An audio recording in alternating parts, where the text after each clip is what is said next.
नमस्कार। आज हम फार्मा इंडस्ट्री के लिए करंट गुड मैन्युफैक्चरिंग प्रैक्टिस यानी सीजीएमपी के सब पार्ट बी को समझेंगे।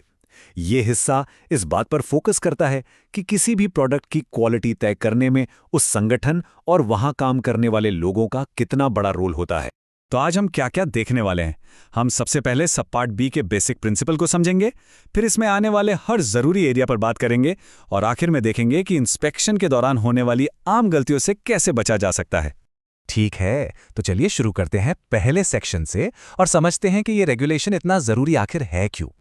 देखिए, एफडीए की सोच बहुत सीधी है। अगर ऑर्गेनाइजेशन का स्ट्रक्चर ही कमजोर है तो फिर चाहे कितने भी अच्छे प्रोसेस बना लिए जाएं, वो फेल हो ही जाएंगे। पूरा का पूरा सपाट बी असल में इन 4 पिलर्स पर टिका है। ये चारों मिलकर ही तय करते हैं कि क्वालिटी को सही से डिफाइन किया जाए, उसके लिए ज़रूरी रिसोर्स दिए जाएं और उसे ठीक से लागू भी किया जाए।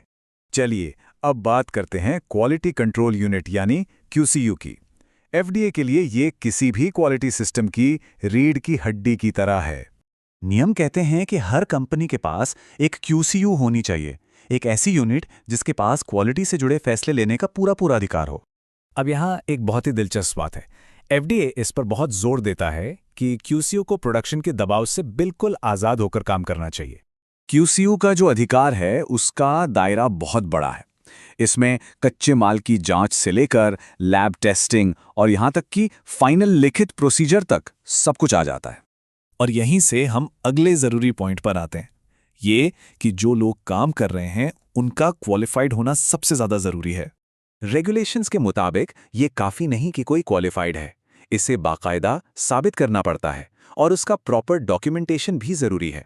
एफडीए का नज़रिया इस मामले में बिल्कुल साफ है। अगर ट्रेनिंग देने के बाद भी लोग काम ठीक से नहीं कर पा रहे हैं तो इसका मतलब है कि ट्रेनिंग प्रोग्राम ही फेल है। चलिए अब आगे बढ़ते हैं और 2 और जरूरी चीजों पर नजर डालते हैं। एक है कंटामिनेशन यानी संदूषण को कंट्रोल करना और दूसरा है बाहरी एक्सपर्ट्स की भूमिका। एक बात समझनी बहुत ज़रूरी है, ये जो हाइजीन से जुड़े नियम हैं, ये कोई छोटी मोटी फॉर्मेलिटी नहीं है। एफडीए मानता है कि इसमें कोई भी चूक एक गंभीर जीएमपी विफलता है, जिससे प्रोडक्ट की क्वालिटी को सीधा खतरा हो सकता है। तो अब कंसल्टेंट्स की बात करें तो यहाँ एक बहुत ज़रूरी चीज़ याद रखनी है। भले ही उनकी एक्सपर्ट की राय बहुत कीमती हो, लेकिन नियमों के पालन की आखिरी जिम्मेदारी हमेशा मैनेजमेंट की ही होती है।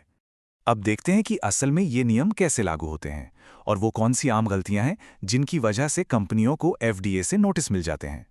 तो एफडीए इन गलतियों को सिर्फ 1-2 बार की चूक नहीं मानता, बल्कि ये दिखाता है कि कंपनी के पूरे सिस्टम में ही कहीं ना कहीं कोई बड़ी कमजोरी है। ये सिस्टमिक फेलियर को दिखाता है। तो आखिर में इन सारी बातों का निचोड़ क्या है? कुछ जरूरी बातें जो हमेशा ध्यान में रखनी चाहिए ताकि नियमों का ठीक से पालन हो सके। और आखिर में एक सवाल जिस पर हम सबको सोचना चाहिए, क्योंकि यही सवाल इन सारे नियमों की जड़ है कि क्वालिटी सिर्फ एक डिपार्टमेंट की जिम्मेदारी है या फिर पूरे सिस्टम की।